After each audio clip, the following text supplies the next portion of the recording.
Bien. Bueno, ayer estuvieron con Nacho. ¿Qué vieron con Nacho ayer? UML. Bien, perfecto. ¿Qué es UML? No, ¿cómo te digo? No, Unified Model Language. UML tiene un montón de diagramas, pueden ir a diagrama de clases y diagrama de secuencia, ¿no? ¿Las secuencias lo vieron? Perfecto. ¿Dónde está? No es que no lo traje, sino que lo dejé acá alguna vez y ya está. Igual no lo quería.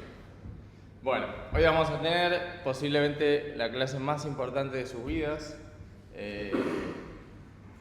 Ese chiste yo lo hacía todas las clases. Más allá de esto, literalmente, aunque no lo crean, lo que los diferencia con otros programadores en general son los principios de programación.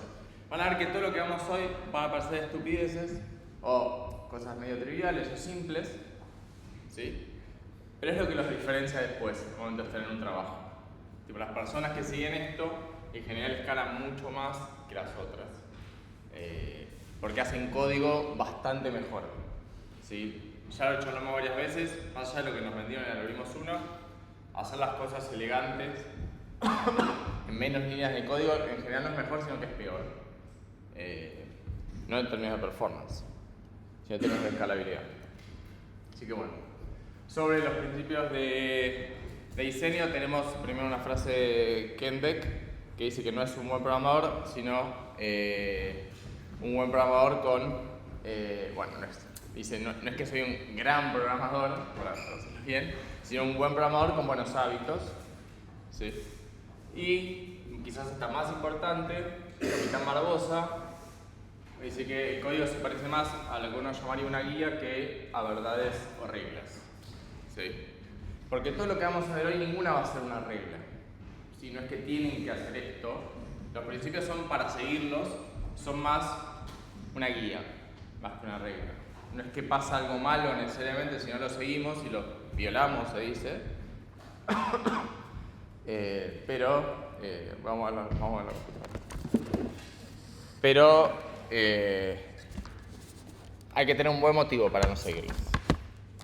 Así no le paso enfrente. Bueno, como ya les dije, es una serie de reglas y recomendaciones. Muchos tienen nombre, algunos no.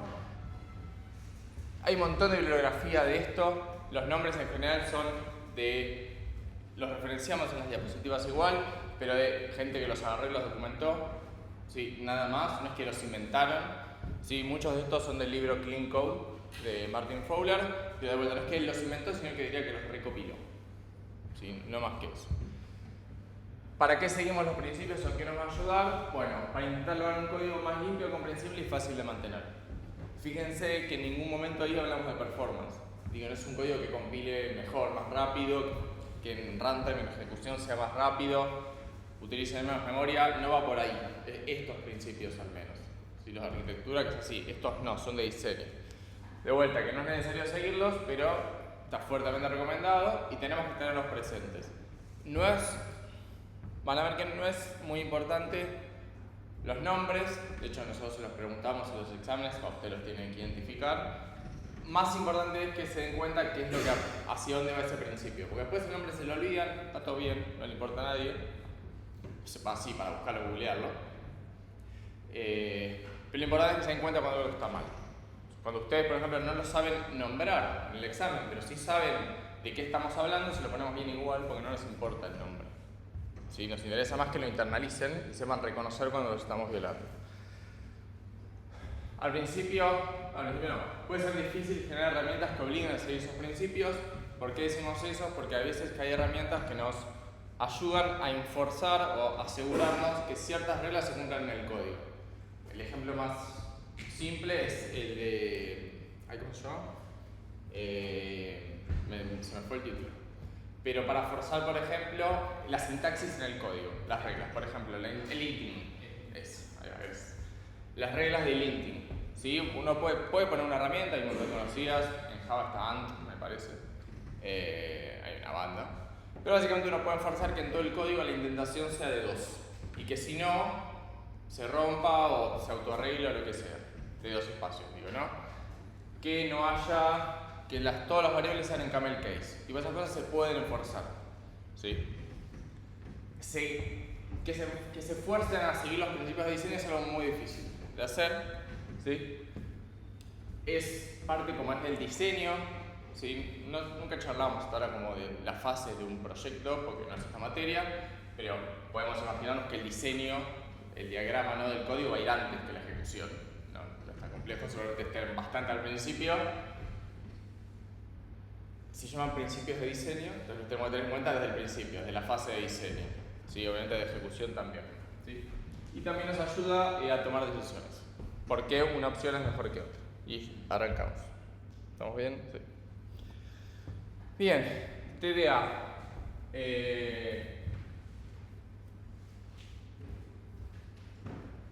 Ahí está, trastorno de déficit de la atención. Ahí está, estaba acordándome cómo se dice, ahora que está de moda. No, tell don't ask, o decir no preguntes. Básicamente, muchos de estos principios son orientados a objetos, hay algunos que no. Sí, no es que no necesariamente, sino que aplican. Uno puede no estar programando en objetos y aún así tener en cuenta este principio, no hay ningún problema. Martin Fowler tiene un paper sobre el tell don't ask, bastante interesante. Ya vieron que no lo vemos mucho, le gusta mucho escribir. Básicamente lo que nos dice es que no recomienda, ¿sí?, preguntar a un objeto su estado o algo en general para luego tomar una decisión, ¿sí?, en relación a su estado, sino que te dice decile directamente que lo haga. Tell, don't ask, o sea, decir, no preguntes. Lo repito, ¿sí? Nos dice que no preguntemos estado para luego tomar una decisión, sino que esa decisión la tome el otro objeto y ya está. Sí, para eso está el estado de ese objeto. Acá hay un ejemplo, un dibujo. Ahí. Por ejemplo, si tenemos lógica acá, que hay que preguntarle todo el tiempo para tomar algo, te dice, esto está mal, sino decirle que haga algo y que la lógica esté acá. Vamos a un ejemplo. O para la próxima le pongo el fondo blanco. Por ejemplo, tenemos un monitor que tiene un límite y una temperatura. La temperatura se puede setear. ¿Está bien? No metemos el código, esto te lo leo. Y lo que nos dice, esto que está muy chiquito. Está casi seguro que se va a poder.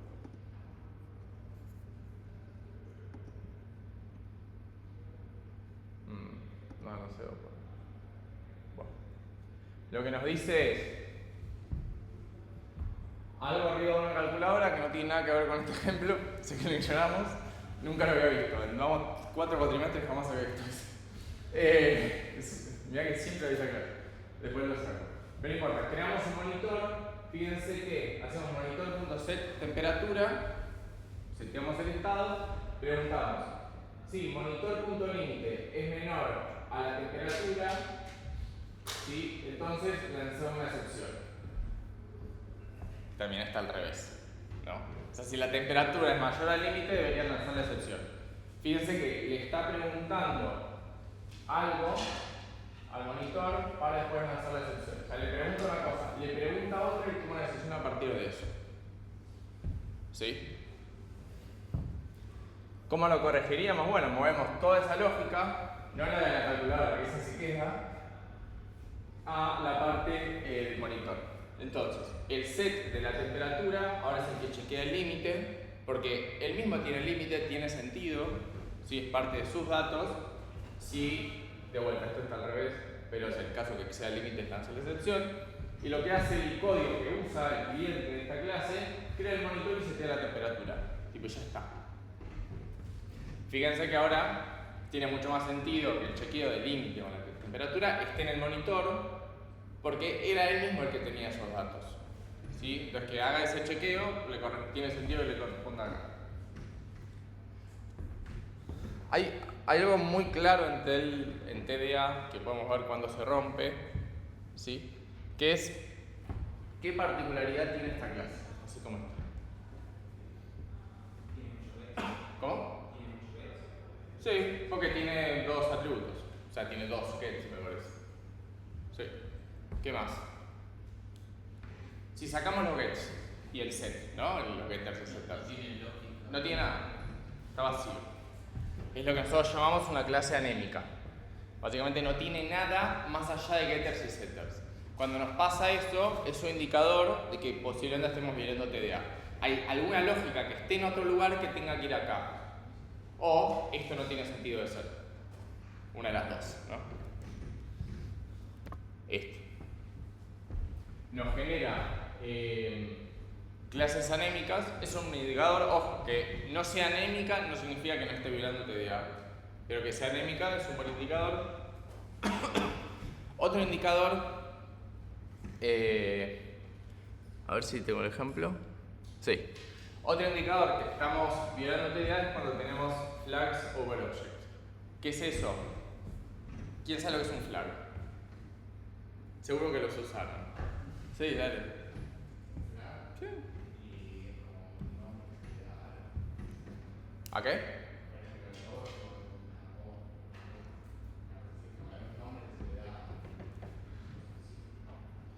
No entendí, ¿a qué se le da el nombre?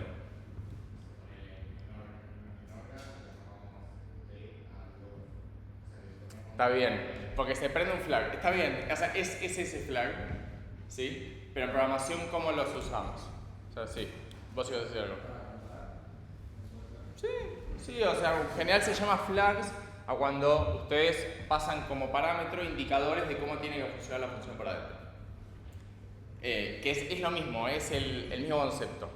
Por ejemplo, una función que busca en una base de datos usuarios, le pasan el nombre y le pasan los flags. En general los flags son booleanos, pero no sé, le preguntas si querés solo nuevos, que filtre los eliminados, solo mayores, no sé, le puse algo, tipo. Estos son flags.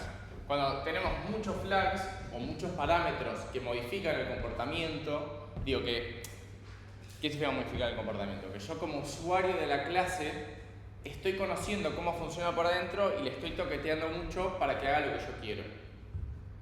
¿Sí? Eso posiblemente termine violando TDA. ¿Sí? Tell, don't ask. O sea, le estoy manejando un montón de cosas a buscar usuarios. ¿Sí? Mucho cuidado con TDA, porque nosotros acá vemos que el problema era el if. ¿Por qué? Porque los if en general tienen que ver con tomar acciones. Entonces, if, o obtengo el estado afuera, da lo mismo, ¿no? Pero es, obtengo estado, a partir de eso tengo un if, que entonces hay una acción, tenlo en caso. Bueno, entonces, la pregunta, de vuelta, porque tengo en caso, es cuando toma la acción a partir de un estado. Tiene que haber un if, algún controlador de flujo. Entonces, viene esta pregunta que le agregué para este cuatrimestre. Que si hay un if, entonces viola TDA. Si es un if y ya lo estás usando. No, eso. Si hay un if, viola TDA. Sí. No necesariamente. Sí, está perfecto. No. ¿Sí? Si en el examen ven que hay un if, no es que ya está TDA. Porque creo que nos pasa muchísimo, por eso ya lo agregué. Puede ser un indicador y tiene que haber algún controlador de flujo para que viole TDA. O que tiene que haber preguntar y tomar una acción en base a eso, está bien, se puede deducir. Pero eso, si hay un if no había la TDA, por definición. Si no, no podríamos usarlo nunca. Bien, avancemos. Principio de mínimo compromiso, o least commitment, ¿sí? O POLIC. Hay veces que ustedes, para acordárselo, se acuerdan la sigla, tipo POLIC, o TDA, o el siguiente, como es, POLA. Entonces, después viene el examen y no ponen el nombre completo. Entonces, en general lo tomamos bien, pero hay veces que lo escriben mal, entonces no sé a qué se refiere. Tipo, no puedo escribir, pero escriben tipo POL con K. O mezclan dos, no sé qué quieren decir. Bueno, principio de least commitment. Nos dice que es un principio de diseño orientado a objetos que recomienda que una interfaz exponga nada más su comportamiento esencial. ¿Qué quiere decir eso? ¿Qué nos ayuda? Nos da mayor modularidad y flexibilidad del sistema. ¿Sí? ¿Cómo funciona esto o por qué nos ayuda esto? Y veamos el ejemplo. Por ejemplo, tenemos la clase concreta, la implementación. cartulina que expone métodos pintar, doblar y reciclar, la interfaz reciclable solamente debería exponer reciclar, no pintar o doblar. Entonces, si tenemos un reciclador, estaría bueno que reciba reciclables en lugar de cartulinas. ¿Por qué? ¿Por qué estaría bueno eso?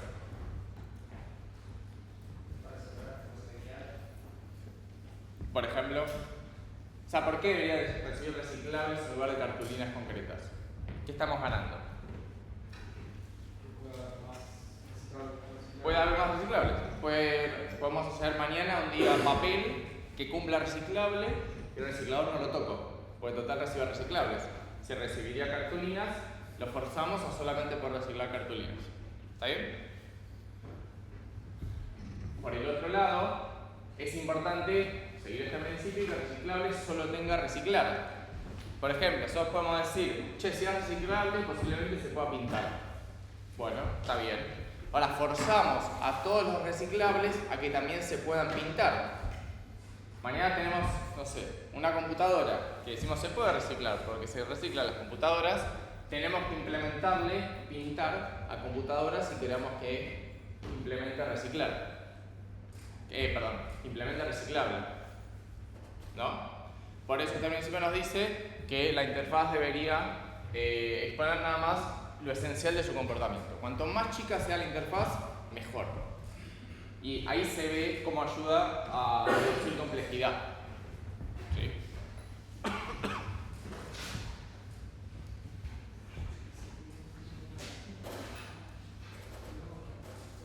¿Ya hablamos de cohesión y acoplamiento?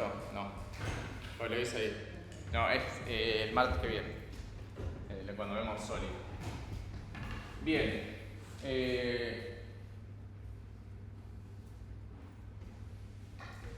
Ay, que explico cohesión ahora no. ¿Qué es la cohesión para ustedes? Palabra difícil, si la sé. Forzar algo que es forzar. ¿En qué sentido? Forzar a que haga o que sea algo cual fuera. Bueno, la cohesión, para que haya una cohesión tiene que haber al menos dos elementos porque habla de la relación entre dos o más, ¿no? Dos elementos tienen cohesión altas, están altamente relacionados en el modelo de dominio. ¿Sí? Por ejemplo, si hacemos que el reciclador conozca cartulina, hay una relación entre esos dos. ¿No? Un reciclador usa cartulinas. Si hacemos que el reciclador conozca reciclables, hay otra relación. ¿Sí? La de que el reciclador conozca reciclables tiene más cohesión que conozca cartulinas. Porque en el modelo de dominio está mucho más cerca del reciclador de reciclables que de cartulinas. Las clases en un módulo tienen alta cohesión si hablan de lo mismo adentro del módulo. Dentro de un módulo para subir archivos a internet, si tengo la clase Google Drive, Dropbox, no sé, iCloud, lo que sea, tienen cohesión alta. Si en el mismo módulo meto la clase para imprimir archivos por impresora, baja la cohesión del módulo, porque ya no tienen tanto que ver. ¿Sí? No es una métrica la cohesión que se pueda medir tan fácil, ¿sí? Porque es bastante subjetivo. El acoplamiento, por otro lado, sí se puede medir. Pero bueno.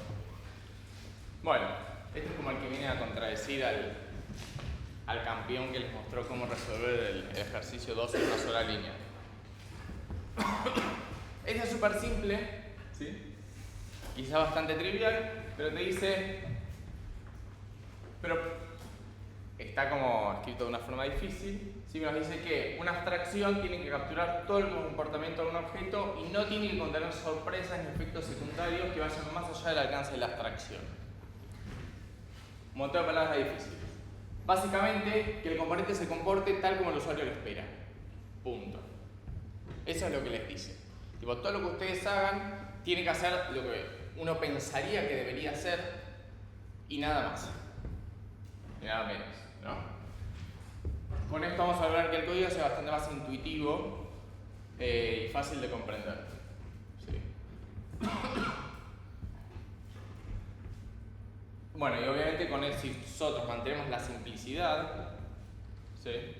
O simplicidad no, sería mínimo asombro, va a ser que el código sea bastante más mantenible y escalable, ¿sí? Porque va a reducir la complejidad, va a ser mucho más fácil de leer, de entender, que ustedes lo tengan que tocar, va a ser mucho más fácil. Y bueno, y va a garantizar que el comportamiento de una abstracción sea coherente y predecible, ¿sí? Vamos a hacer un ejemplo de esto. Lo tengo acá. Y nuevamente los que están en YouTube viéndonos ahora, porque ellos lo están viendo ahora, se lo van a perder. Se desconecta. A ver.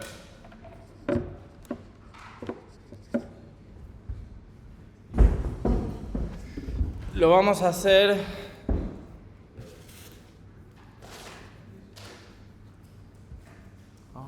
Ahí va.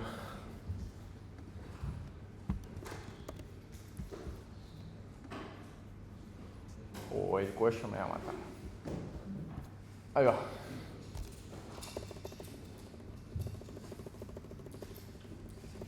Ahí va, sí se ve bien.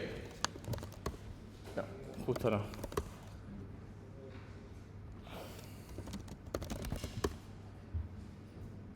Ahí va. Bueno, vamos a hacer, yo lo voy a hacer en JavaScript, totalmente anecdótico. Podría hacerlo en Python solamente porque tiene una, ¿cómo se llama? Una consola que nos deja jugar acá, tipo un playground, como tiene Python.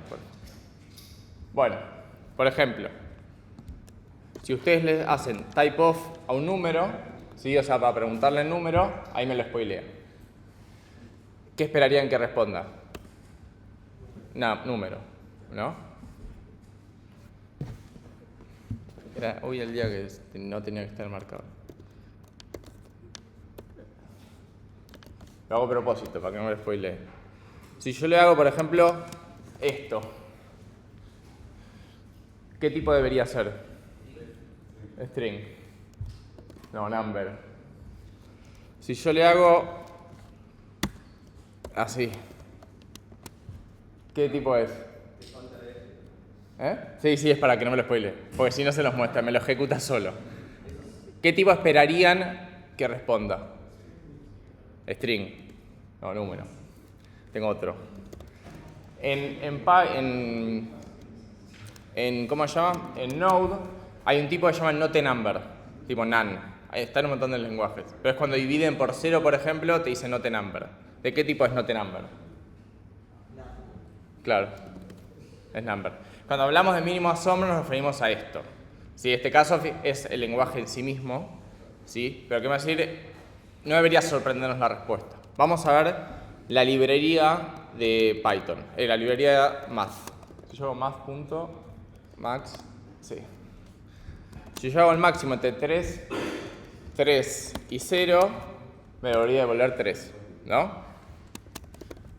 Ahora, si yo hago el máximo entre 3 y llaves, o sea, un objeto, un diccionario, ¿entienden algún diccionario de lo mismo? ¿Qué debería devolver? ¿Cuál? ¿Qué debería devolver? Number seguro que no. De hecho, después de que no es un número. Bueno, no está tan mal. Porque dice, bueno, me mandaste cosas que no tienen nada que ver. Esto en Java no les puede pasar. Y si le pongo un array, ¿qué devuelve? Claro. Si le pongo true,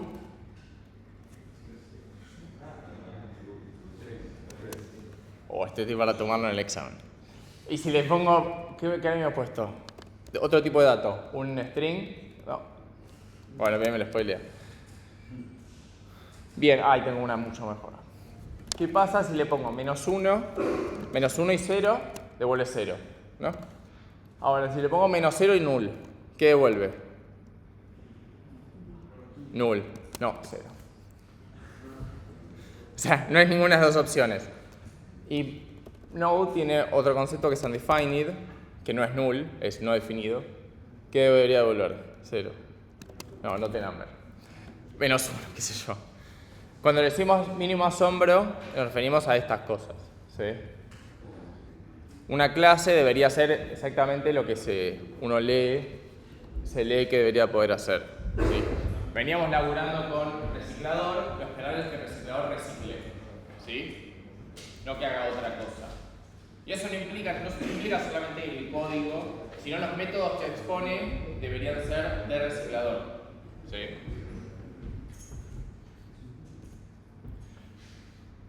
Bueno, vamos con Polk. Principio de mínimo conocimiento, ¿sí? Básicamente nos dice, también es orientado a objetos, que un método de una clase C solo, o sea, una clase C modelo, debería invocar métodos de su misma clase, privados o públicos, obviamente. Los objetos que son atributos de C, ¿sí? Si C era el alumno adentro tiene los objetos notas, puede hacer notas.algo, eso es válido. Los objetos recibidos por F como argumentos, ¿qué es F? Podemos leerlo como los objetos recibidos dentro de sus métodos.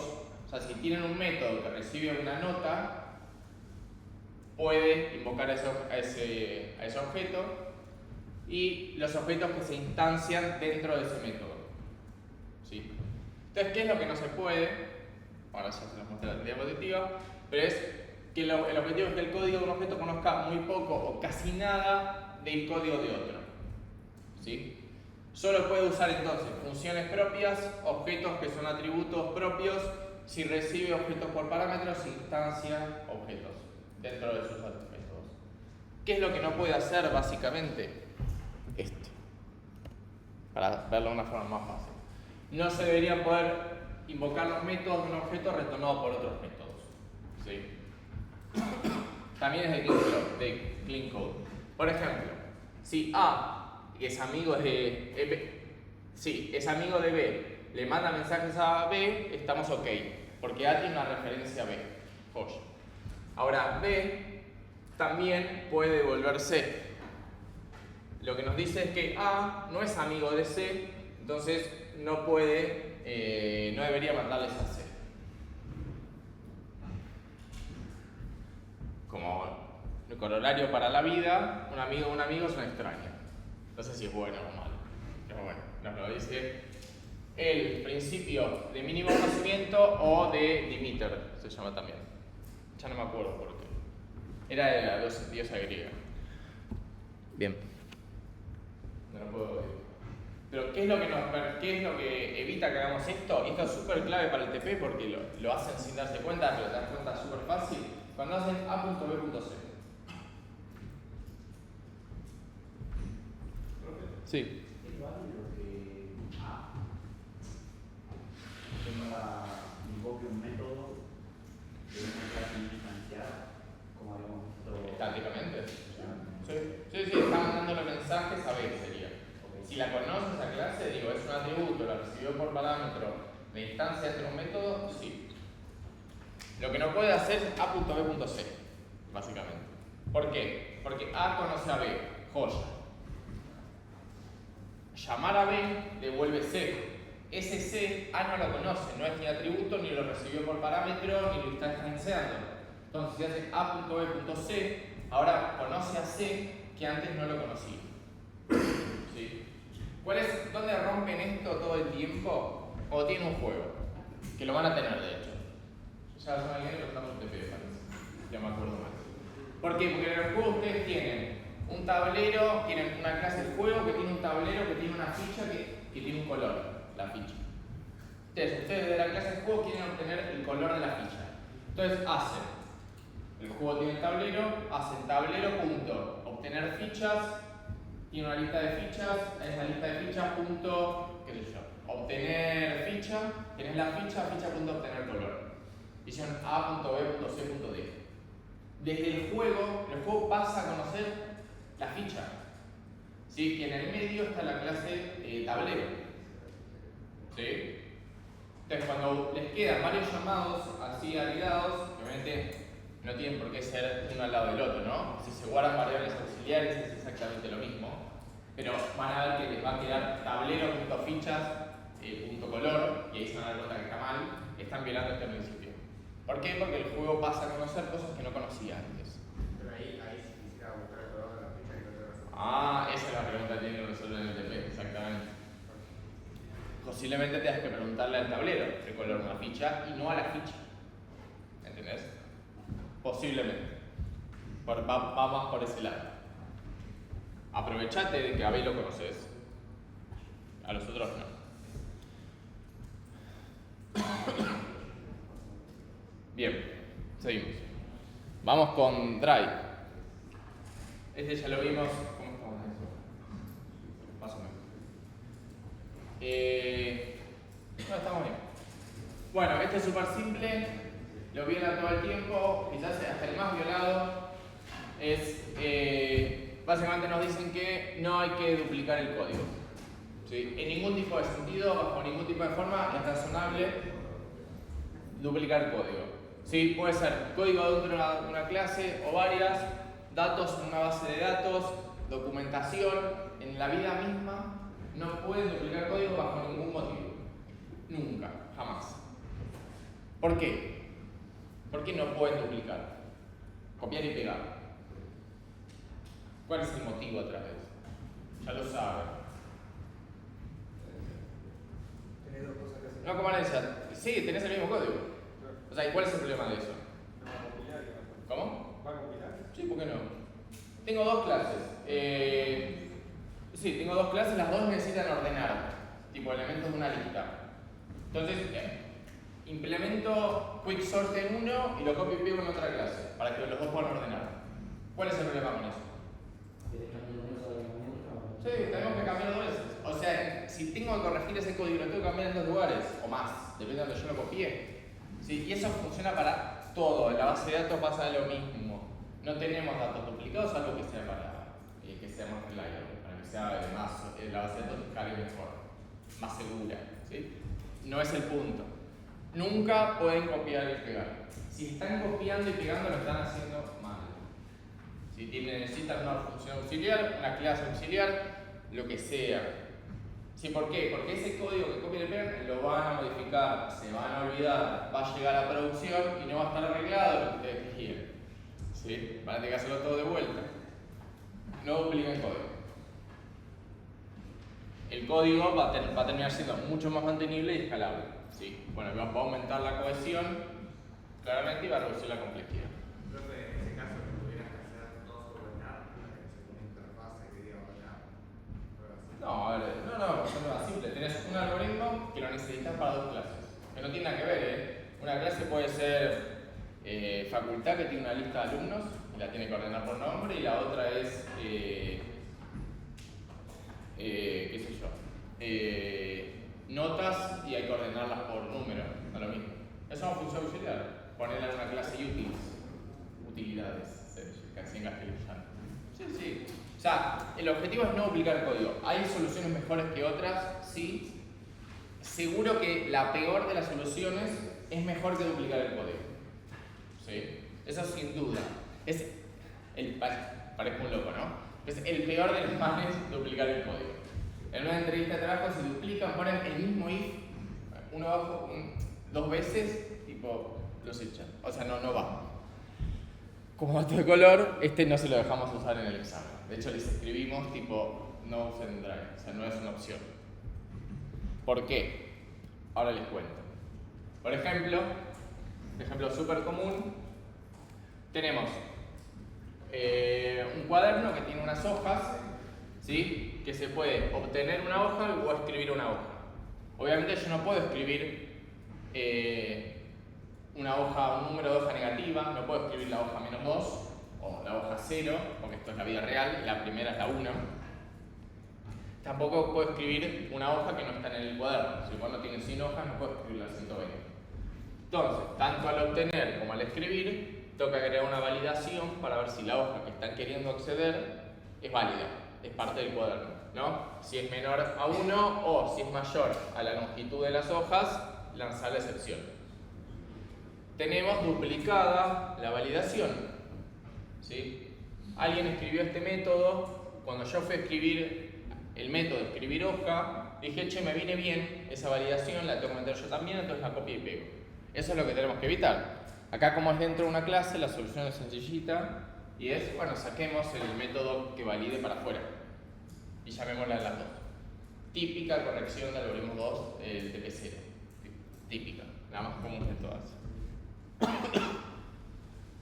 ¿Por qué no la dejamos usar en los exámenes? No porque sea un mal principio, de hecho es de los mejores, sino porque van a ver que para que se violen otros principios, cuando veamos los ejemplos se va a ver más claro, para que se violen otros principios, se tiene que violar este. Como que este es bastante fundamental. Este muchas veces genera que se violen otros, ¿sí? Como que es condición necesaria. Es muy fácil duplicar código, por eso es otra forma. Bueno, también clásico. Este a mí me fascina. Pero básicamente no lo vas a necesitar. ¿Vieron? Seguramente cuando estaban haciendo el TP1, seguramente no, o quizás sí. Posiblemente más en algoritmos 2. Pero cuando ustedes están implementando un TP y están por la mica o están empezándolo y dicen, bueno, voy a empezar por acá, lo empiezan a programar y dicen, che, estaría bueno hacer este método. Quizás después me viene útil. Digo, estaría bárbaro. Va a funcionar joya, le agrego un montón de utilidad a mi módulo. No sé en qué estaban programando. En algoritmos. Bueno, esto te dice no lo hagas. Tipo, haz estrictamente lo que necesitas hacer en este momento. Porque todo lo que vos agregás de más no lo vas a necesitar. Y en el caso que no necesites, lo haces. ¿Sí? Pero ahora no es el momento. ¿Sí? Acá dice nunca crear funcionalidad, métodos, módulos, cualquier cosa, excepto que sea estrictamente necesario. ¿Sí? Que sea lo que yo tengo que hacer en este momento. Por más que me parezca que va a funcionar mejor después. O sea, que estoy aportando funcionalidad. El valor solo se agrega cuando alguien lo usa. ¿Sí? Vamos a evitar escribir código que podría ser útil en el futuro. Siempre es condicional. ¿Por qué? Porque agregar código siempre aumenta la complejidad. ¿Sí? Y eso es lo que siempre queremos evitar. ¿Sí? ¿Por qué? Porque escribir código, ¿cuál es? Es nuestro trabajo. Y nosotros mismos somos los que nos pegamos tiros en el pie porque somos los que aumentamos la complejidad. Cuanto más complejo es el sistema, es más difícil de cambiar, más difícil de entender. Entonces, tratamos de evitar modificar el sistema. O sea, la solución es no programar. Nos quedamos quietos, no violan ningún principio. Digo, qué joya. Entonces, la idea no es que ser menos flexibles o sacarle escalabilidad, sino no hay que agregar código anticipadamente. Si nosotros vemos que hay una forma de mejorar el código, de que quede más simple, por ejemplo, está bueno, se puede hacer. Esto no es ese el caso. Esto se refiere a implementar cosas que no son necesarias hoy. ¿Sí? Cuando hagan clases lo van a ver súper claro. Cuando hagan la clase tal van a decir, bueno, esta clase va a tener estos métodos. Si yo no sé que alguien los va a usar, esos métodos no los tiene. Hasta que alguien lo use, lo implementa. Fowler nos escribe, ahí está, sobre esto. De esto. Bueno, lo primero lo agregué yo. Lo de Fowler es lo menos eso. Entonces, cuando nosotros tenemos nuestro super mega archi módulo, que agregamos todas las cosas fantásticas ahí, porque en algún momento lo van a usar, solo es una pérdida de tiempo y solo traen problemas. ¿Sí? Fowler lo que nos dice es, lo toma como en su artículo, es un paper, lo toma desde el lado de la funcionalidad. Solamente, entonces te damos las posibilidades de qué pasa en diferentes opciones. Por ejemplo, ¿qué pasa si estoy construyendo feature en inglés es funcionalidad? Sí. ¿Qué pasa si estoy construyendo la funcionalidad incorrecta? ¿Qué sería la funcionalidad incorrecta? ¿Por qué la llama él? La funcionalidad que nunca se va a usar. O sea, si pudiera ver el futuro, o ya terminé el proyecto, veo que esa funcionalidad nunca se usó. ¿Cuál es el costo? O sea, ¿por qué debería evitar hacerla? Porque tengo lo que él llama el costo de construcción, que es el costo de análisis de esa funcionalidad, de hacer las pruebas, de ejecutarla. Tengo el costo de carry, que el costo de carry es haber incrementado la complejidad del sistema. Si sin que fuera necesario, más código, más complejo, no hay ninguna duda. Y el costo de delay. ¿Sí? Costo de delay, ¿qué es? Es el costo de no haber hecho lo que tenía que hacer. Y eso les pasa a ustedes también. A sus antecesores, a ustedes, ojalá que no. Muchas veces no llegan con el TP y lo entregan de forma incompleta. Hablemos de las clases. El TP de clases, que es el más grande. Entonces yo muchas veces voy y veo, por ejemplo, no sé, el cuaderno anterior. ¿A qué tenían que hacer? Un Monopoly era, me parece. ¿Monopoly? Sí. Con interfaz visual. Entonces me decían, está incompleto. Bueno, no sé, le damos una semana, pero completo, no importa. Pero yo mientras lo voy viendo, le doy play y funciona, compila, y me aparece una pantalla para ingresar mi nombre, tipo, hay música, iniciar juego, tipo, está fantástico. Tipo, me pregunta el nombre, el color, hay un desplegable, me deja elegir colores. Todo eso yo no lo había pedido. Tipo, pero bueno, joyas, quieren hacer cosas mejores, mejor, más fácil para mí para usarlo. Pongo iniciar juego y el tablero no hay nada. O sea, el casillero no tiene colores, se podía tirar los dos, pero no avanzaba, estaba todo roto. Entonces yo ahí dije, me están jodiendo. O sea, perdieron el tiempo en hacer toda una pantalla inicial que no les pedí, en lugar de usar el tiempo para lo que sí les pedí. ¿Sí? A mí, o sea, a nosotros solamente no nos molesta que agreguen cosas que no pedimos, pero lleguen con lo que sí les pedimos. ¿Sí? Ese es el costo de delay. Es el costo que pagaron por no hacer lo que sí tenían que hacer. En este caso, recursar. Por no hacer lo que sí tenían que hacer. ¿Sí? Que lo que sí tienen que hacer es súper claro. ¿Sí? En su TP1 en XML, imagínense si ustedes han creado funciones que les parecen piolas o que no están en el PDF. Tipo, no le voy a poner mal hasta que yo le ponga mejor nota, qué sé yo. Pero si no están las que sí les pedí, no va a estar aprobado, al menos en primera instancia. ¿Sí? Ese es el costo de delay. ¿Qué pasa si construyo la funcionalidad que eventualmente sí va a ser útil, pero la construyo mal? ¿Sí? Bueno, ahí tengo el costo de reparación, o en el lenguaje coloquial o de ingeniero se llama deuda técnica. Es la pesadilla de todos los programadores. ¿Qué es la deuda técnica? Hay errores o código que yo sé que lo tengo que cambiar, pero lo dejo para después. Ese después nunca llega, por eso se llama deuda técnica. Es muy conocido tener como Excel, tipo de cosas, deuda técnica que tenemos como equipo. Lleno, siempre de deuda técnica. Entonces, si está construido mal la deuda técnica, pues lo tengo que arreglar en algún momento, nunca llega. Bueno, el costo de carry y de delay, obviamente. De no hacer lo que tenía que hacer en ese momento, y bueno, incrementé la complejidad. ¿Y qué pasa si la funcionalidad eventualmente sí la voy a tener que usar y la construyo bien? Tengo nada más estos dos. La de no hacer lo que tengo que hacer en ese momento y la de aumentar la complejidad. ¿Sí? Básicamente no lo vas a necesitar. ¿Hasta acá estamos bien? No les pregunto. Bueno. Si alguno vio el capítulo de Simpsons, es literalmente lo que le pasa a Homero. Su auto salía mucha plata, pero le agregó muchas cosas que no va a necesitar nadie en general en su vida. Pasa con las empresas también. Cuando las empresas toman malas decisiones de producto, ¿sí? Les pasa esto. Agregan cosas a sus productos que los usuarios no necesitan, ¿sí? Porque hicieron un mal análisis, algo súper común, y no agregan las que los usuarios sí necesitan. Que la vida es difícil de ver, en el DP están en el museo, si lo decimos nosotros. La vida es mucho más difícil. En ese caso tienen todos estos costos que son monetarios, porque menos usuarios, menos ingresos, tienen gastos de los empleados, etc. Bueno, el segundo que nos dejamos en el parcial. Keep it simple. ¿Por qué? Porque este también aplica siempre, básicamente. Nos dice, van a ver que algunos medio que se pisan un cachito y como un overlapping. Este nos dice básicamente, para que todos los sistemas sean mejores, más escalables y mantenibles, tienen que ser simples. ¿Por qué? Porque la complejidad es malo, no nos gusta. Todo tiene que ser simple.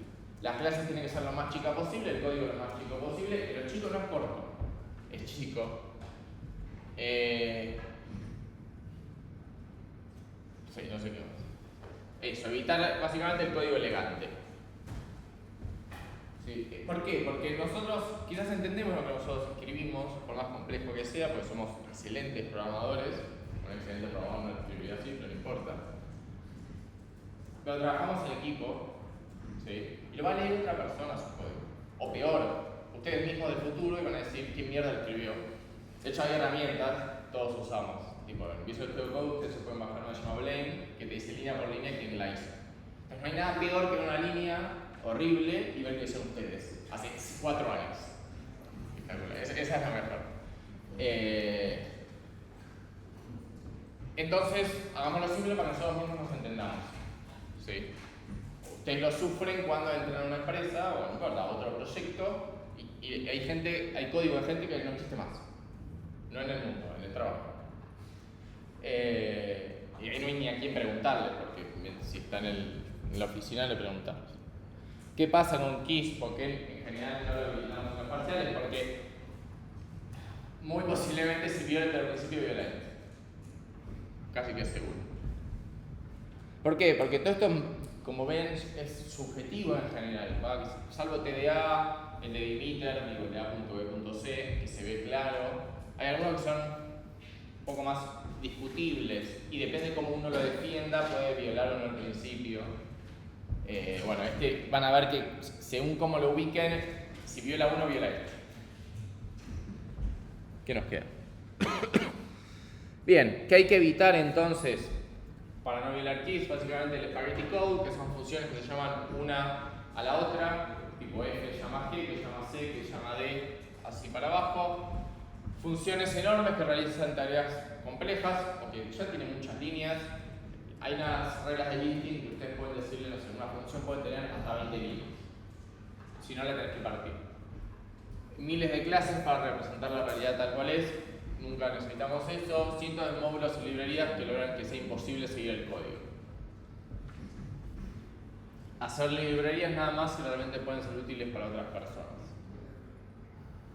Eso es algo más personal mío. Pero, ¿qué significa esto? Ustedes muchas veces dicen, es muy complejo verlo con las librerías, ustedes manejan un solo proyecto, pero uno en general maneja varios proyectos. Entonces dicen, che, este código es bastante genérico, ¿sí? ¿Qué sé yo? De ordenamientos de vectores.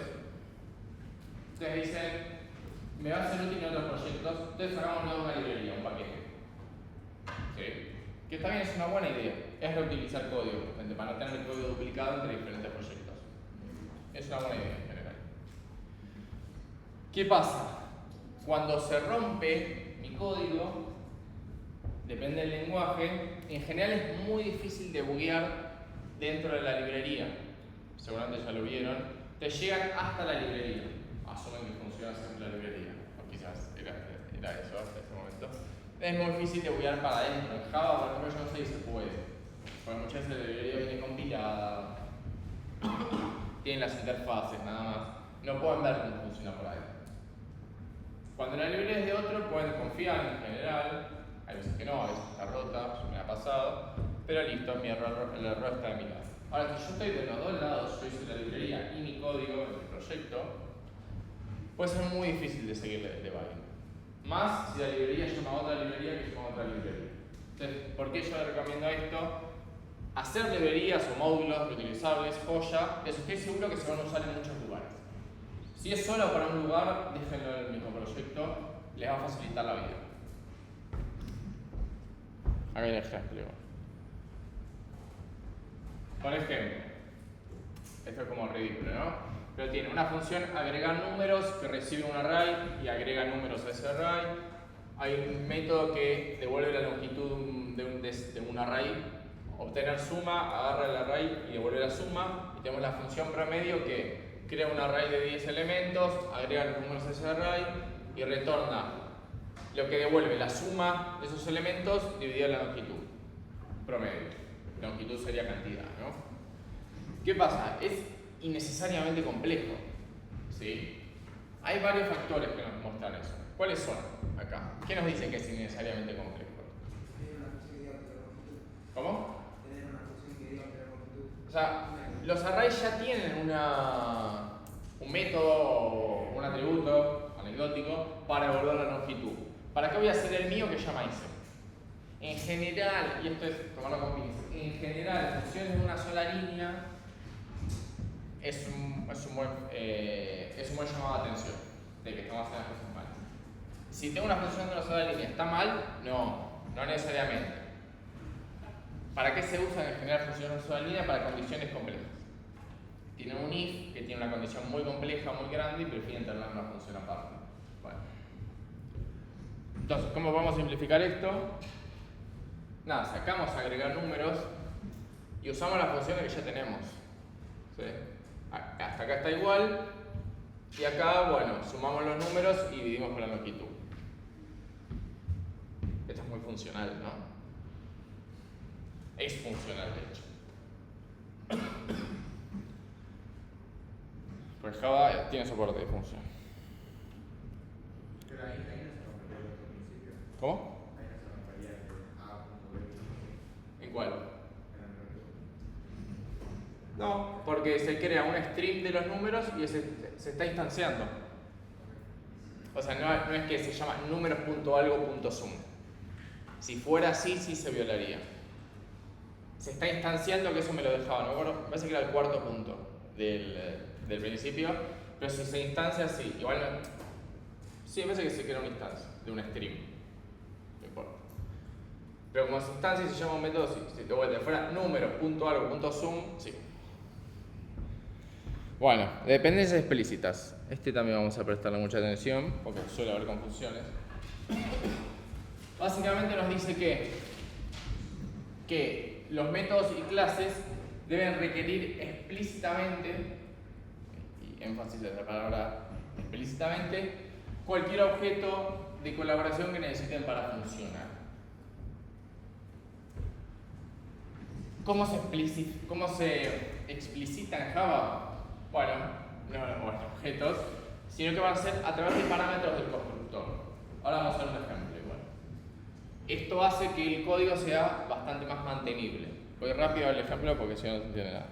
Por ejemplo, nosotros tenemos una clase reloj que devuelve la hora actual, que es totalmente inútil, ¿no? Pero devuelve obtener hora actual, que devuelve un string y utiliza new date, get time. Hay una librería, en este caso date o javautil.date, que la está utilizando. Lo que te dice este principio es las dependencias de los objetos deben estar de forma explícita. En este caso están de forma implícita. ¿Por qué? Porque el que usa reloj no sabe cómo se está calculando la hora actual. Entonces lo que nos dice es que reciba ese servicio que te da el tiempo por parámetro, esa dependencia de forma explícita. Entonces, obtener la hora actual recibe el servicio del tiempo que tiene el método getTime. En este caso sería java.util.date. Literalmente le pasaría eso. Entonces no se puede. Está. No puedes importar una librería de los clases. Ese es el punto. A priori no. Ahí paro. Te digo, es el principio más violado. ¿Por qué? Porque en la gran mayoría de los casos tiene sentido hacer el import. ¿Por qué? Porque ¿qué está pasando acá? ¿Qué otra cosa estamos violando? Sin nombres, no es importante, pero ¿qué está pasando acá? Que vimos la primera clase de objetos.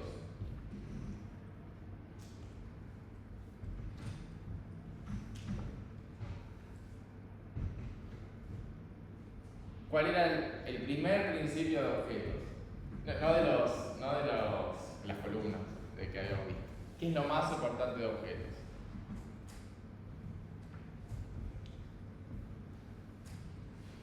Un objeto, ¿qué tiene que saber del otro? ¿Cómo? Seguro, pero ¿qué tiene que saber? Tiene que saber cómo hacer las cosas, qué cosas hace. ¿Qué es lo que hace? Lo que no puede saber es cómo lo hace. Ese es el principio fundamental. Nos tenemos que basar en la interfaz que expone, nos olvidamos cómo funciona por adentro. Nos dice que nos da la hora, listo, nos da la hora, nos olvidamos. ¿Sí? Fundamental en los objetos. ¿Sí? Reduce infinitamente el acoplamiento. Profe, Sí. pero desde afuera si yo uso reloj y yo quiero tener la hora actual, Yo de afuera, ¿por qué tendría que saber que... Sí, este ejemplo es medio trivial, ¿no? Sí. Supongamos que no es código, no sé qué, no importa. O sea, no podría instanciar una clase dentro de un profesor. Sí, instancias servicio del tiempo si necesitas. Acá lo que está pasando es que ahora el que usa reloj es cuando ya se pone discutible y se junta ¿cómo se llama? El cónclave de Kent Beck y Fowler y discutimos todos a ver esto. Pero dice, el que usa reloj, ¿tiene que saber cómo funciona el reloj ahora? No. ¿Por qué no? O sea, sí tiene que saber porque si le mandas por parámetros porque sabes que... Te está pidiendo explícitamente una dependencia, ¿y por qué no? Pues solo te pide lo que le tenés que pasar. Vos si le pasas eso, sabés que te va a devolver. Exactamente, y los dos son correctos. Por eso digo que hay que darle conclave y discutir. Este principio muchas veces, si se lo sigue a rajatabla, terminamos exponiendo más de lo que deberíamos. Vamos a dar vuelta al juego. Tenemos juego, tablero que tiene fichas. Imagínense si el tablero no podría instanciar fichas y se las tiene que pasar el juego. El juego de repente tiene que conocer fichas, que no lo conocía antes. Y no tiene sentido, porque no le interesan las fichas de una, las tiene que tener el tablero. Por eso este principio hay que agarrarlo con pinzas, y no es que no pueden hacer import. De hecho, en general lo van a poder violar. Lo que nos va a venir bien es cuando tenemos que hacer cosas más genéricas, ¿sí? Por ejemplo, el ejemplo que vimos la vez pasada de guardar archivos. ¿Se acuerdan que recibía de Google Drive, no me acuerdo? Era Google Drive local, me parece. En ese caso, la dependencia del que guarda archivos se la pasa por parámetros y nos viene joya. Porque la lógica para guardar archivos no tiene ninguna referencia a ninguno en particular. Está bien, está perfecto. Mucho ojo con este en el parcial. ¿Sí? ¿Por qué? Porque que aparezca un new, porque no nos vamos a poner los import, o sea, se lo cortamos al pedo. Pero que aparezca un new no implica que viola ese principio de una forma fuerte o fundamental. ¿Sí? Porque esto no nos pasaba, no sé si nos pasó por el anterior. Pero que haya un new no es malo de por sí. ¿Sí? Esto hay que usarlo más como una ayuda para hacer mejor las cosas, pero si no se puede, no se puede, por decirlo de otra forma. Si les encaja, bárbaro. Pero no es el principio más fuerte que vamos a ver, la verdad. De hecho, quizás es hasta el más débil. Porque no nos vamos a poder poner de acuerdo hasta cuál es el límite. Bueno, vemos con uno que no es de código, que es el principio de Newton. Siempre en alguna tanda de final va este. A mí me gusta mucho y es bastante fácil, la verdad, para que se lo acuerden. Básicamente nos dice que no se hagan refactorizaciones del código hasta que no funcione completamente. Tipo, escriben esa línea y aprueban ese punto del examen. ¿Qué nos dice Nat? Según Nacho, para mí siempre fue Nut. En el libro Computer Programming as an Art, dice que el problema real es que los programadores, hablan inglés igual, es que los programadores gastan demasiado tiempo preocupados por la eficiencia en los lugares equivocados en los momentos equivocados.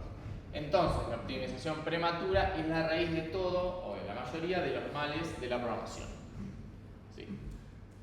Básicamente, ¿qué te dice? Es que optimices el tiempo que vos tenés para hacer el TP, ¿sí? En hacer el TP, y después lo optimizas. Eso no significa que no se pueda optimizar antes. Optimización es hacer el código más claro, más claro, más corto, más escalable, más eficiente. De hecho, las refactorizaciones en general van del lado de la eficiencia. Se pueden hacer, solo que fíjate que es el momento adecuado. Es el momento que lo necesitas ahora. Te dice, llegá con el TP o asegúrate que llegas con el TP y andar refactorizando asegurándote que llegas con el TP. Porque llegar con el TP es la meta, no la refactorización. Algo que nos pasa a los programadores todo el tiempo es que tenemos fechas, pero nos gastamos el tiempo en el lugar incorrecto. Entonces no llegamos a esas fechas y no sirve todo lo que hicimos, porque ese código no va al manual después, no va al libro, no es que va a quedar para la historia, lo van a tirar después. Entonces lo que tenemos que hacer es las cosas bien, cumpliendo los principios para llegar a la fin, que sean razonables, ¿no? El TP siempre es razonable. Bien, tenemos una más. Esto no quita que la optimización no sea importante, no es súper importante, ¿sí? Solamente hay que verla en el momento adecuado. ¿Sí? Esto, mantener como les digo, mantener la perspectiva a largo plazo. Llegar con el TP. ¿Sí? No hacer que la mitad que sí llegaron sea excelente. Me interesa lo más mínimo. Sí, porque no aprueban. Lleguen con el TP y después vemos. ¿Sí? Ojo, no implica dejar todas las optimizaciones para el final. Es ir armándose ustedes, organizando el tiempo para ir haciendo las dos cosas.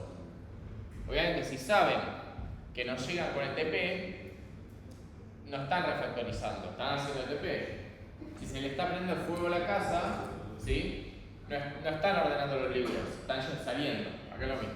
Lo que les dice, esto no sé cómo lo traduje, ¿sí? Es que nosotros deberíamos olvidarnos de las eficiencias pequeñas, ¿sí? Y él dice que aproximadamente el 97% del tiempo la optimización prematura es la raíz de todos los males.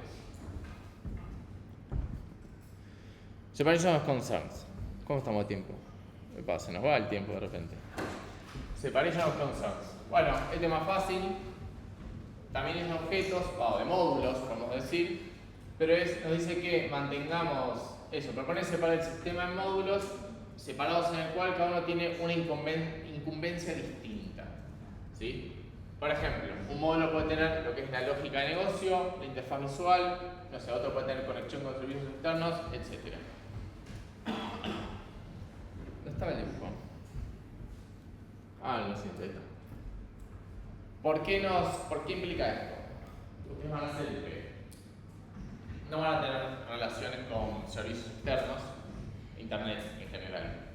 Es Internet, base de datos que también están en Internet, calles, etc.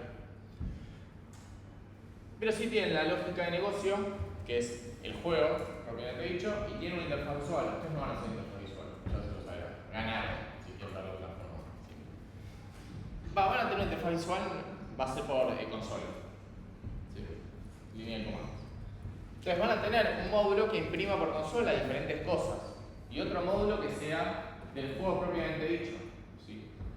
¿Por qué lo hacemos así? Porque si el día de mañana ustedes tienen la lógica de todas las reglas en un lugar y tienen cómo se muestra en otro, el día de mañana si quieren hacer una interfaz real, una interfaz visual real, es bastante fácil. Porque el módulo del juego, de la lógica de negocio, no se toca, porque ya funciona, lo único que cambian es el otro. Entonces, modularizamos de tal forma que las incumbencias sean muy diferentes, ¿sí? Para que cambiar un módulo no afecte a los otros, ¿sí? Que va a terminar siendo un código más modular y fácil de mantener. Y obviamente la persona que está laburando en una parte de ese módulo, labura solo en la parte de ese módulo. Ni se olvida cómo se muestra por pantalla. Tipo, yo estoy haciendo validar si el movimiento es válido, ¿sí? De una ficha, no estoy pensando en cómo voy a mostrar esto después. El problema del compañero, que seguramente estoy durmiendo, que le tocó a él. Les voy a mostrar algo que estoy muy bien.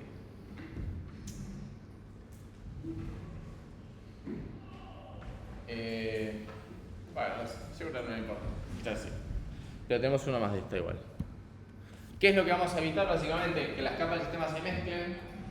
¿Sí? Ahí les digo. Una clase iceberg, así que es básicamente una clase que esconde todo el código. Y el golden hammer, que es cuando tenés un martillo y son todos clavos, básicamente un módulo muy grande que resuelve todo. Esos son los principios más importantes porque deberíamos darlo, quizás es parte de otra materia.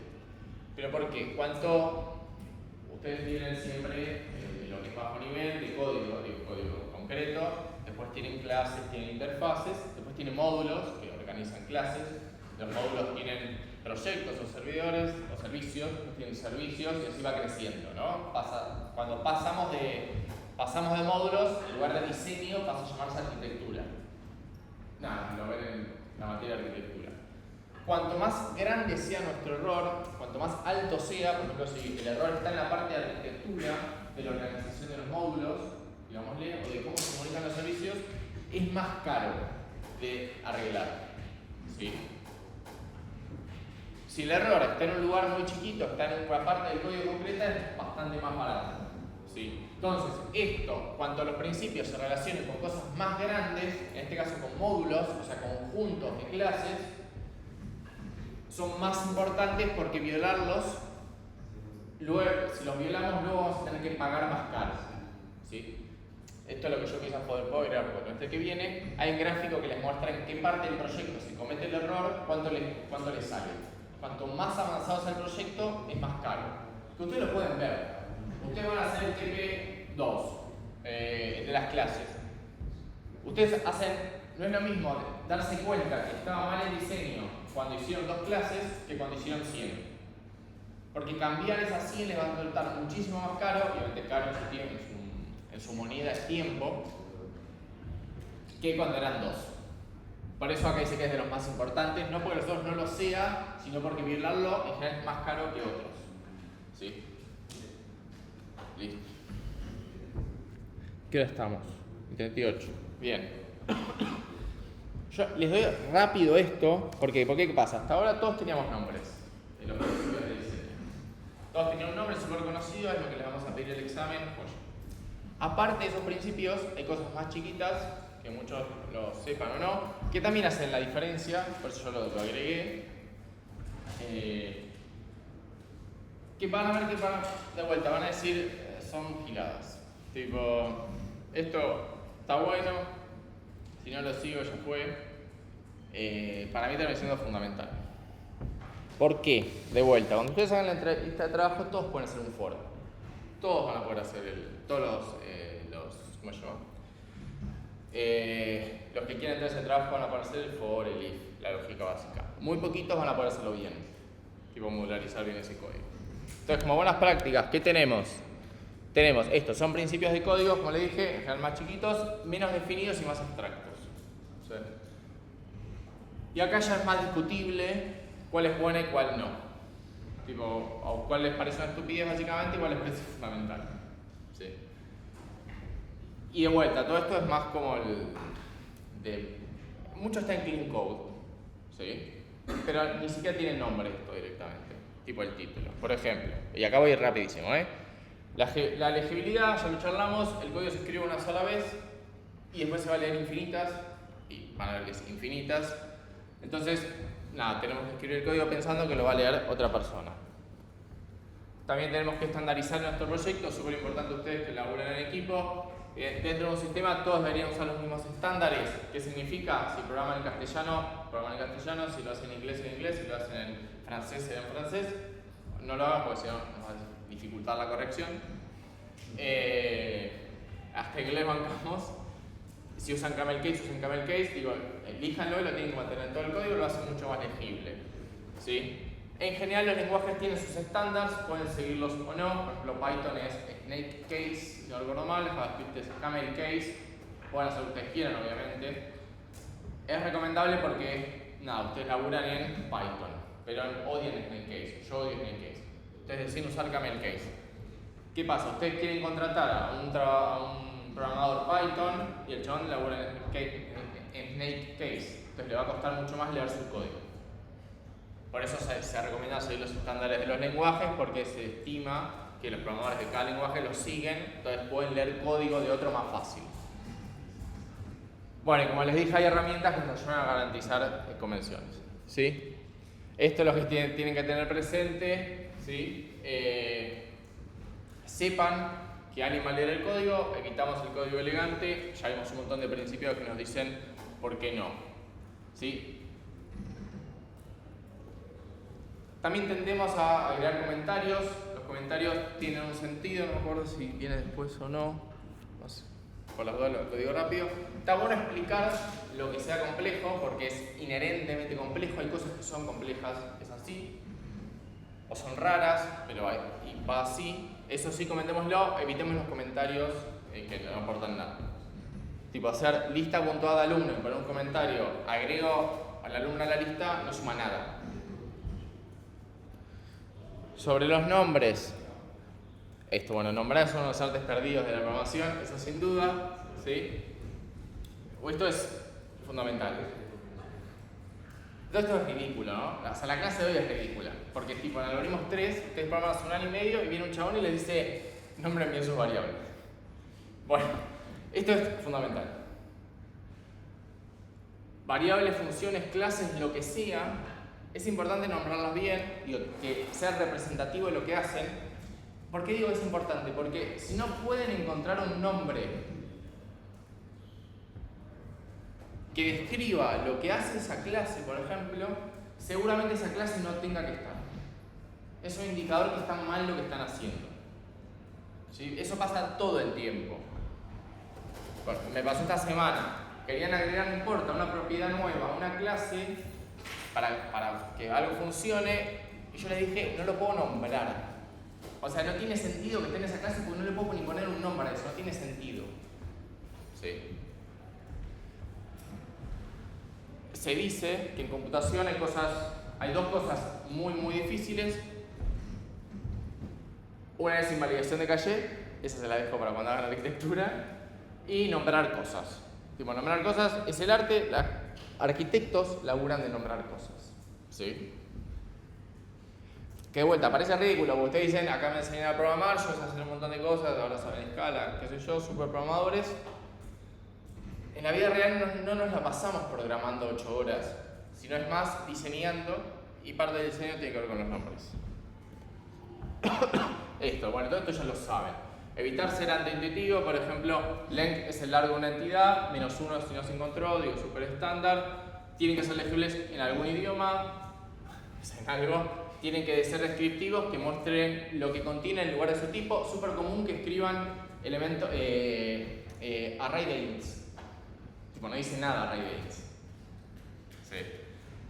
Por ejemplo, escribir usuarios en lugar de arreglo usuarios. Peso en kilogramos es mejor que peso. Y bueno, usar números es terrible. O sea, no lo uso. Bueno, y obviamente hay excepciones que les permiten tener tipo cantidad, max, min, i, k, se refiere a iteradores, ¿no? Hacen int i igual a 0 y menor a length de un array. Eso en general está bien. Y que las expresiones booleanas se lean como verdaderas. Nombre de funciones. Se van a acordar de esto tipo en 2 años. Van a decir tipo, para esto servimos. Las funciones tienen que escribir qué hace, no cómo lo hace. ¿Sí? Hay que usar nombres completos, claros y concisos. ¿Por qué piensan que hay que hacer esto? ¿Qué hace con cómo lo hace? Para buscar detalles de Exactamente. Si nosotros nombramos cómo lo hace, en cuanto cambiemos ese cómo hay que cambiar el nombre. Y todo lo que usaban esa clase, esa función, tiene que cambiar el nombre. En cambio, si cada vez que cambio cómo es por adentro, mientras la firma se mantenga igual, no lo ve nadie más. Por ejemplo, obtener está bien en el módulo de usuarios para acceder a la base de datos, todo esto está mal. ¿Sí? O malo, son más difíciles. Métodos y legibilidad. Bueno, tratar de que el orden de ejecución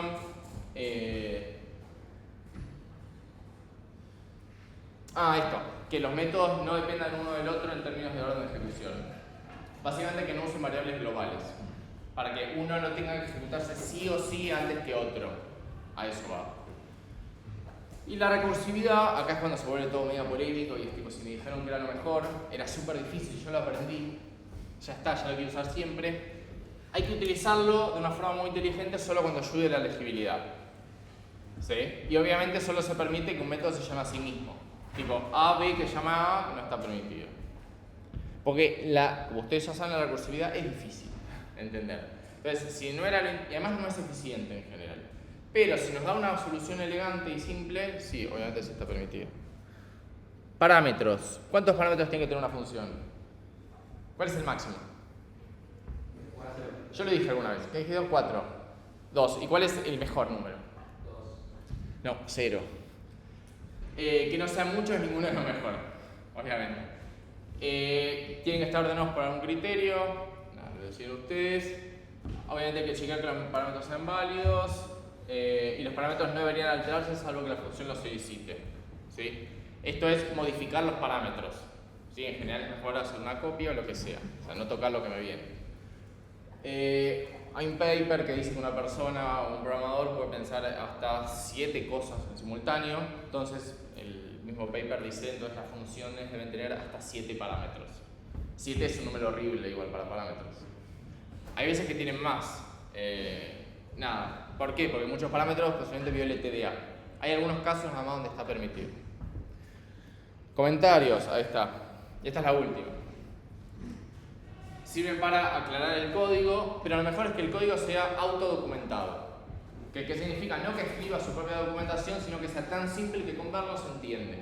No hay que estar un ratito mirando esa línea. ¿Sí? Hay veces que tenemos líneas que son poco intuitivas o controversiales. En general, más que son controversiales. ¿Sí?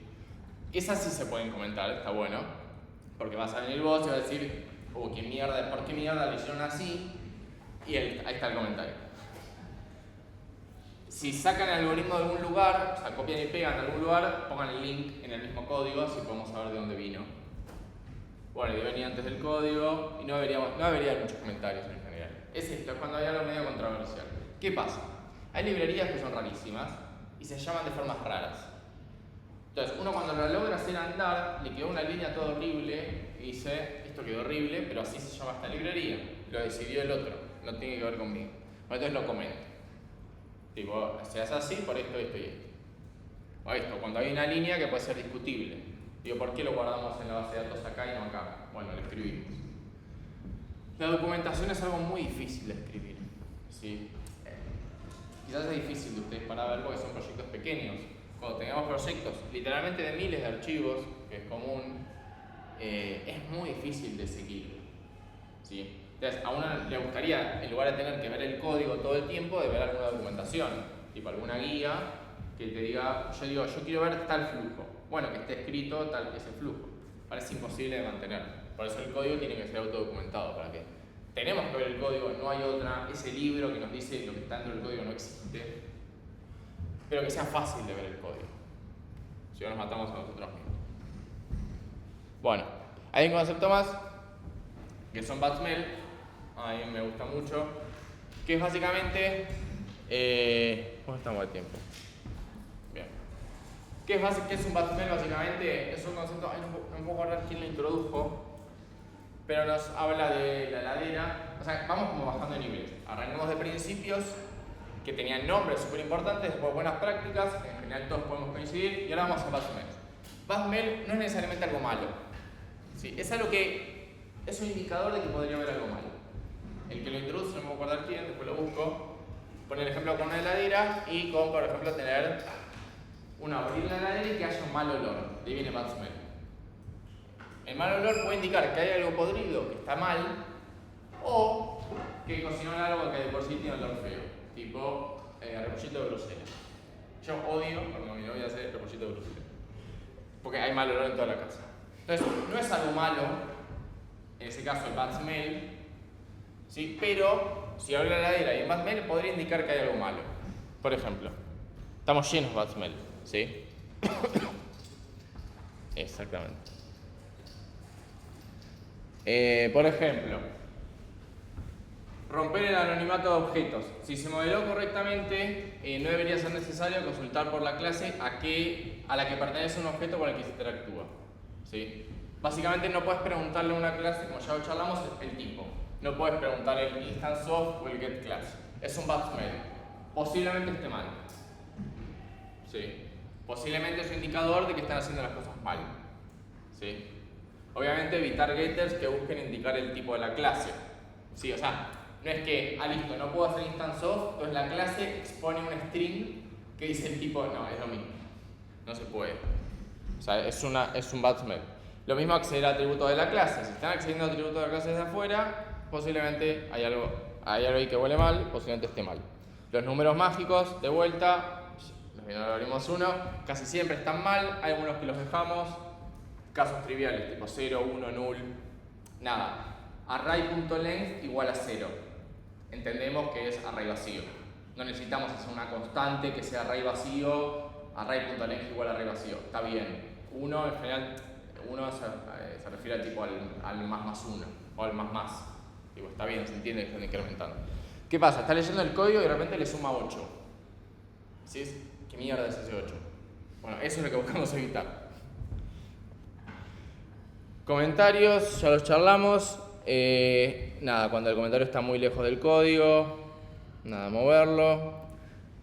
El tema con los comentarios es eso, que puede quedarse obsoleto. Digo, alguien lo escribió, alguien modificó la línea de abajo, entonces ya no tiene más sentido ese código. Un comentario viejo, irrelevante o incorrecto es obsoleto. Los comentarios se vuelven viejos rápido. Agregarlos o borrarlos en cuanto se los encuentra. O sea, o hacerlos válidos o borrarlos. Evitar los redundantes. Nada, ya charlamos, se tiene que escribir solo, el código debe ser autodocumentado. Código comentado. Este es el favorito de todos. Cuando no funciona, entonces lo comento. O peor, encontré una forma mejor, pero no estoy seguro de que funcione. Entonces lo comento, mi método, y hago otro método igual, de la forma que yo pienso mejor, y la dejo ahí. Joya. ¿Por qué? Porque si me arrepiento en un momento, puedo descomentar y borrar de nuevo. ¿Qué pasa? Nunca en su vida van a descomentar el anterior. Ya se lo digo, nunca lo van a hacer. Entonces, se comenta porque uno dice, che, esto va a ser útil en el futuro. Luego un tiempo, nadie sabe su antigüedad, se van de la empresa y de repente tiene un código que escribió alguien que dice, che, esto es útil. No lo quieren borrar porque dicen, quizás ese tenía razón. Y a veces el chabón sabía, la movía, era super mega techy de Node. Y si lo comentó él, lo dejamos. Entonces nadie lo borra, tampoco nadie lo descomenta, porque nadie sabe bien qué hace, ya se volvió obsoleto porque el código evolucionó. Entonces, bueno, acá lo podemos hacer como el código espera y saca raíz. Cada vez es menos relevante porque las variables van cambiando de nombre, ¿sí? Las convenciones van cambiando, los lenguajes van cambiando, cómo se hacen las cosas, y está en la mitad. Igual hay que borrarlo. Si lo quiero recuperar, en el eventual caso que lo quiero recuperar, está nuestro amigo Git. Siempre queda en el historial. Están llenos de código comentado, todos lo hicimos. Es al pedo. Bueno, funciones de muchos argumentos ya los charlamos. Sobre los flags ya los charlamos. Funciones que no se usan, no tengo ni que hablar. O sea, si no es llamado, es eliminado. IntelliJ se los dice, te dice, che, esto no se usa, borralo, porque aumenta la complejidad para nada. ¿Sí? A veces es difícil identificar. IntelliJ en Java te lo dice porque es compilado, todo bien. En los interpretados no es tan fácil, porque hay inyección de dependencia y cosas rarísimas. ¿Cuántas diapositivas hay? No se están preguntando. Muchísimas. De hecho hay 80 y... no queda tanto. Bueno, igual voy a cortar acá.